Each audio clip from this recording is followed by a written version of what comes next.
Bonjour, je vous retrouve aujourd'hui pour une vidéo mini-album avec la nouvelle collection Lazy Days de Studio 40. Je vous présente donc le mini qui se compose d'une petite pochette en acétate et d'un petit ensemble de pochettes en papier avec à l'intérieur des petites cartes. Comment vous dire? En fait, l'inspi, elle m'est venue tout simplement un peu du principe des dossiers suspendus. Voilà, comme on a en bureautique. Et du coup, j'ai fait des pochettes en papier dont on va voir la marche à suivre juste après. Et puis, j'ai inséré des petites cartes que j'ai faites avec des onglets. Alors, pour faire ces petites cartes, j'ai utilisé la table punchboard de We're Memory Keepers.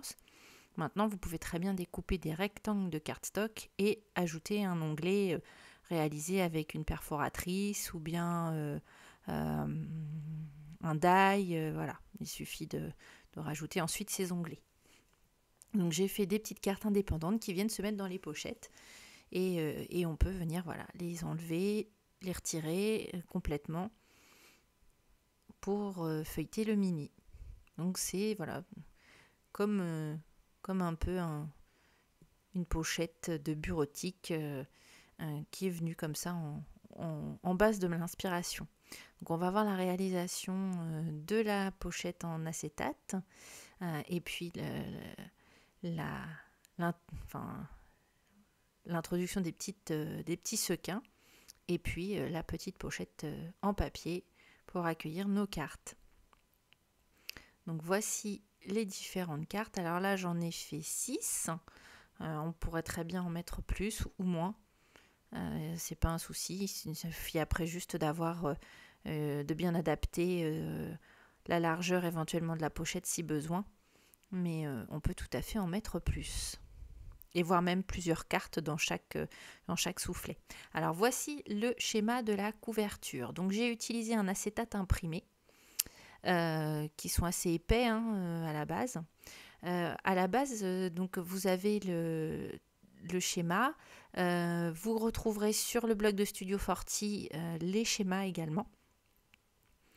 Et donc j'ai découpé dans une hauteur de 30,5 la totalité de l'acétate, mon morceau qui fait de large en tout 19 cm. Et ensuite je suis venue marquer mes plis. Au milieu, au niveau de la pochette pour marquer les côtés et puis les faces avant et arrière de la pochette, donc en n'oubliant pas évidemment de tracer l'épaisseur. Donc on les voit, j'ai des épaisseurs de 2 cm, un petit rabat en haut de 2,5 et sur les côtés j'ai 2 cm pour faire les petits rabats et pouvoir coller ma pochette. Donc voilà, tous les plis, tous les traits que l'on voit marqués sur le schéma sont des traits de plis. On a juste à couper un petit peu pour avoir les onglets de côté, mais quasiment rien. On a quasiment rien à couper en fait sur le rectangle. Donc cette petite pochette, il faut bien marquer les plis sans trop les marquer non plus pour ne pas casser l'acétate. Et en fait, l'idée, l'inspiration, elle m'est venue d'un projet d'il y a quelques temps que j'avais vu sur le compte de Béa Valint. Et elle avait réalisé un sac, comme un vrai petit sac en acétate, comme ça un peu. Et elle avait doublé en fait ces 2 acétates. Elle avait pris 2 acétates qu'elle avait doublés pour fabriquer une pochette dans laquelle elle avait incrusté des paillettes. Alors moi, je voulais pas la doubler l'acétate parce que déjà, ça me semblait difficile pour avoir le pliage, puisque moi j'avais des plis à insérer. C'était une forme de sac, donc il n'y avait pas de plis. Et donc du coup, j'ai découpé des petits morceaux de transparent pour rétroprojecteur, ceux qui passent dans les imprimantes, tout simplement. Et donc, je suis venue les coudre à l'intérieur de ma pochette. Donc, j'ai découpé 2 rectangles. Il y a les mesures aussi sur le petit schéma qui est apparu à l'écran tout à l'heure. 2 rectangles de 14,9 par 11,9, soit environ 1 mm de moins que mon morceau initial, et un morceau de 14,9 par 2,4, et j'ai ainsi recouvert les 2 grands rectangles de ma pochette ainsi que le petit rabat du haut. Donc j'ai laissé, voilà, comme on voit ici, un pan ouvert. Je viens mettre mes sequins, mes paillettes, enfin voilà, à l'intérieur. Je les répartis un petit peu. Et puis ensuite, je vais finir avec un trait de couture pour fermer l'emplacement dans lequel j'ai mis les paillettes. Donc, j'ai choisi de doubler avec un acétate transparent pour ne pas multiplier les imprimés, mais aussi parce que c'est beaucoup plus souple et ça permet de garder quand même une souplesse à la pochette, parce que c'est vrai que ça reste assez rigide, donc pour éviter d'avoir quelque chose de trop compliqué à manipuler et à replier derrière. Alors voilà le produit fini, on va dire, où j'ai cousu mes deux grandes faces en fait de pochette et le petit rabat en haut. On le voit, le petit rabat, on voit le petit rectangle pour pouvoir avoir des paillettes sur les 3 endroits. Je me suis pas amusée à recouvrir la tranche. La tranche entre la tranche d'en bas et la tranche en haut. C'est pas nécessaire, on avait assez de paillettes comme ça. Donc voilà, ça donne un petit côté fun et puis on a l'impression un petit peu des sacs. Dans ma tête, j'avais l'idée un petit peu des sacs de piscine ou des sacs de plage que l'on a parfois en plastique, où on a même des fois du liquide avec des petits objets ou des petites paillettes ou des choses comme ça qui se promènent. Et je suis partie un petit peu de ça. J'ai, pour fermer ma pochette, utilisé des petits velcro autocollants. Donc là, j'en ai mis un au milieu et à la fin, je trouvais que la fermeture ne se faisait pas suffisamment bien. Donc du coup, je l'ai changé et j'en ai mis 2 à chaque coin de la boîte. J'ai utilisé donc du double face fort, ceux qui sont avec l'opercule rouge pour faire tenir sur l'acétate. Et puis aussi parce qu'ils sont plus transparents que les autres. Donc ils se voient moins à la fin. Sur le projet terminé, on les voit moins sur les côtés. Parce que c'est vrai que c'est le défaut du transparent, c'est que tout se voit.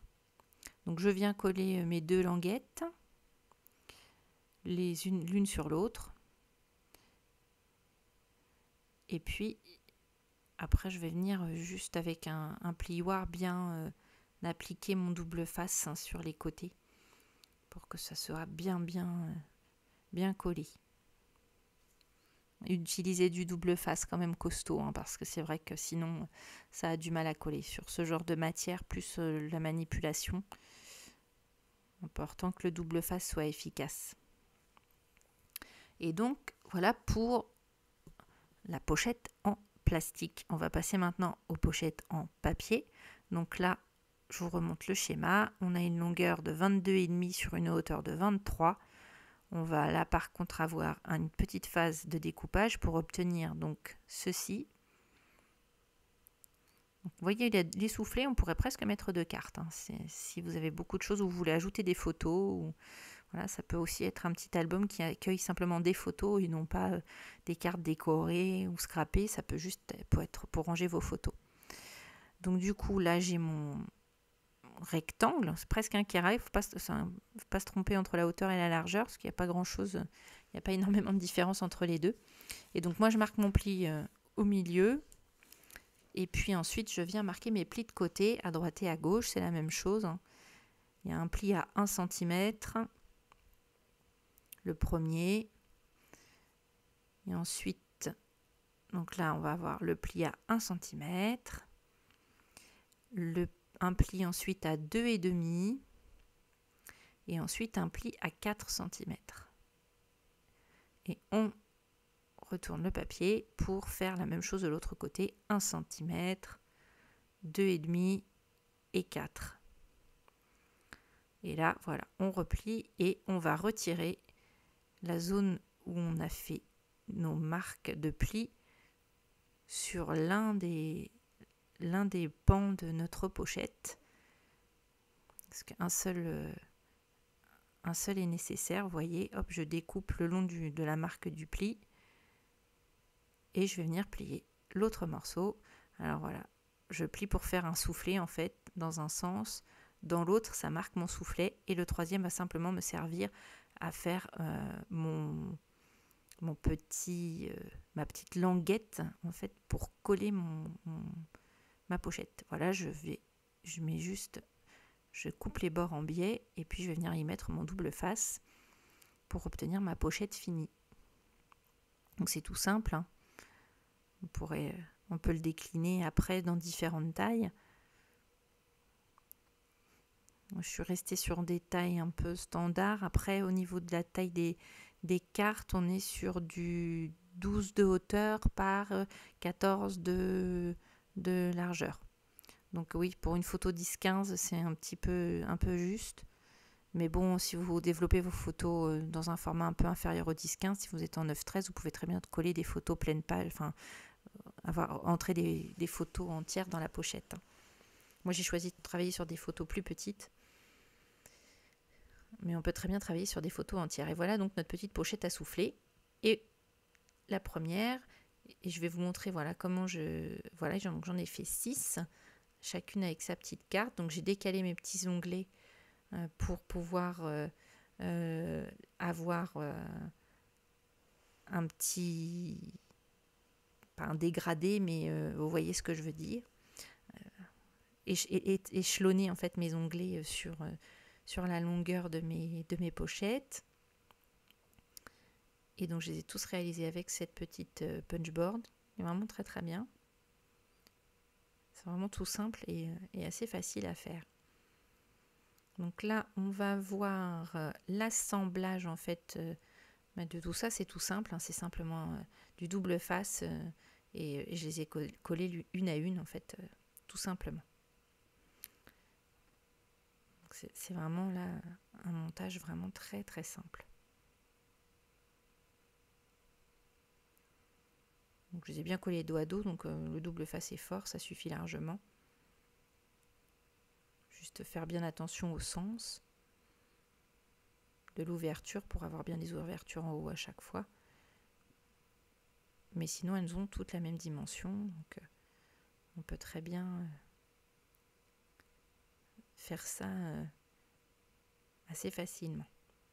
Donc il est tout simple, hein, ce mini. La collection est vraiment très jolie en plus, donc ça permet aussi après de passer peut-être plus de temps éventuellement à décorer ses cartes et à se faire plaisir à ce niveau-là. Et c'est vraiment une structure toute simple. C'est assez ludique, c'est rigolo. Moi, je l'ai trouvé assez sympa. Et puis ça peut être, comme je vous disais tout à l'heure, une petite solution aussi pour ranger, avoir un joli contenant pour ranger juste une série de photos à offrir. Je pense notamment à la fête des mères, quand on veut offrir aux mamies ou aux mamans une petite série de photos, mais qu'en même temps, si on a des familles qui ne sont pas spécialement très très attachées au scrap en tant que tel, qui ne comprennent pas toujours l'intérêt d'avoir un album très travaillé, là ça permet d'offrir un joli contenant, comme une jolie pochette en fait, et de pouvoir y glisser les photos. Ça peut être une bonne idée pour la fête des mères. Donc je suis venue mettre un petit ruban, je l'ai fixé toujours pareil avec le double face rouge là qui est quand même assez costaud. Donc je l'ai mis à peu près au milieu. Et puis j'ai fait attention parce que comme il y a une petite inscription sur mon ruban, j'ai fait surtout attention au sens. Pas mettre les petits mots la tête en bas. Donc je suis restée dans les gammes de couleurs de la collection et surtout de ce papier là qui est absolument superbe, que j'adore. C'est pour ça que je l'ai mis en premier. J'avais envie de le voir celui-là. Je voulais le voir en pleine page. Il est vraiment trop joli. Elle est vraiment très très chouette cette collection. Elle est en même temps très colorée. On peut faire plein de choses. Elle peut être assez graphique. Elle est vraiment très très très agréable à travailler. Donc voilà, je vous montre ma petite pochette, mon petit ensemble de pochettes papier qui rentre dans la pochette plastique. Et là, je vais passer à la déco de mes petites cartes. Donc là, c'est une des planches de tampons de la collection. Donc en fait toutes les formes semblables, c'est-à-dire triangle et puis hexagone, hein, oui ce sont des 1, 2, hexagone, non 1, 2, 3, oui c'est ça, hexagone, s'imbriquent les unes dans les autres. Donc on peut faire des petits effets, comme j'ai fait là en fait. On va voir, j'ai fait des petits effets de dégradé avec des encres distress. Et du coup, toutes les petites formes rentrent les unes dans les autres pour les triangles et les hexagones. Après, on a aussi des formes de petites flèches, des plus grandes, des plus petites. On peut faire des petites séries comme ça qui vont de la plus grande à la plus petite ou de la plus grosse à la plus fine. Enfin, on peut faire des petites choses assez sympas. Donc, vous voyez, là, j'ai utilisé plusieurs couleurs d'encre de bleu pour faire comme un dégradé et créer un motif sur le fond de ma carte. Donc, on peut faire pas mal de choses. Ça peut servir d'étiquette, ça peut comme là servir de fond. On peut reproduire aussi la forme de manière linéaire sur toute sa page pour en faire un fond plus géométrique. Il est vraiment plein de possibilités. Elle est pleine de possibilités, cette petite planche de tampon. Donc là, je suis allée chercher dans mes encres les dégradés que je pouvais avoir, en allant de la plus foncée à la plus claire, du centre vers la périphérie ou l'inverse. J'ai un peu varié suivant les motifs. Pour faire un petit rappel aussi, ça rappelle aussi le petit papier qui est en couverture du mini avec les formes rondes pleines de petits pois, de petits points. On est un petit peu dans le même esprit. Je l'ai reproduit un petit peu sur ce papier. Donc j'ai choisi des photos qui doivent être en 6-8, à peu de choses près. Hein. On est à peu près dans ce rapport-là. Ils sont peut-être pas tout à fait 6-8, mais on ne doit pas être loin. Je voulais pouvoir décorer quand même un petit peu le fond de mes cartes. Surtout que j'avais envie d'utiliser les planches de tampons de la collection qui sont vraiment très jolies. Vous voyez là, je colle mes tampons. Comme je sais que je vais les réutiliser à chaque fois, je les mets d'une face sur l'autre à chaque fois. Comme ça, j'ai pas besoin de les reprendre. Et je les ai sur la face arrière de mon bloc acrylique. Donc vous voyez l'effet en dégradé, c'est quand même assez chouette. Et en plus là, ça rend pas tellement... pas tant que ça, parce qu'avec la lumière de la caméra, on voit moins les teintes les plus claires. Mais ça donne un petit effet sympa quand même sur la carte. Donc du coup, j'en ai rajouté quelques-uns, voilà, pour ajouter un peu de contraste. Et là, je vous montre en fait à la suite de cette carte-là, je trouvais que l'onglet en blanc, c'était un peu dommage. Et donc du coup, j'ai redécoupé des petits onglets, seulement l'onglet en fait, pas la carte complète. Et je suis venue recouvrir la partie blanche de l'onglet qui dépassait de ma carte avec du papier imprimé. Voilà. Je trouvais que les onglets blancs, c'était un peu triste. Et du coup, je suis venue sur chacun d'entre eux remettre un petit onglet en papier imprimé. Après, du coup, j'ai fait des petites décorations autour de mes photos. J'ai fait assez simple, puisque ma photo, elle est quand même grande sur la carte. J'ai plutôt habillé les fonds de page, du coup. Je suis venue avec les embellissements de la collection. Donc là, ce sont des petits stickers. J'aime bien ceux-ci, comme ils sont assez fins, les doubler sur un petit morceau de cardstock blanc. Ça permet de pouvoir éventuellement les mettre sur mousse 3D. Et je suis venue faire des choses assez simples. Donc là, je vous montre, je vais vous laisser avec les photos. J'espère que ce mini vous a plu. N'hésitez pas à aller dans vos boutiques préférées pour découvrir la collection de Studio Forti. Elle est aussi en vente sur le site de Studio Forti directement. Donc je vous dis à très bientôt. N'hésitez pas à vous abonner et à activer les notifications si vous voulez être averti des nouvelles vidéos. Et puis n'hésitez pas non plus à partager la vidéo si elle vous a plu sur vos réseaux, Instagram, Facebook. Ça me fera très plaisir. Et puis un petit commentaire aussi. Voilà, ce sera très gentil à vous. Je vous dis à très bientôt et bon scrap.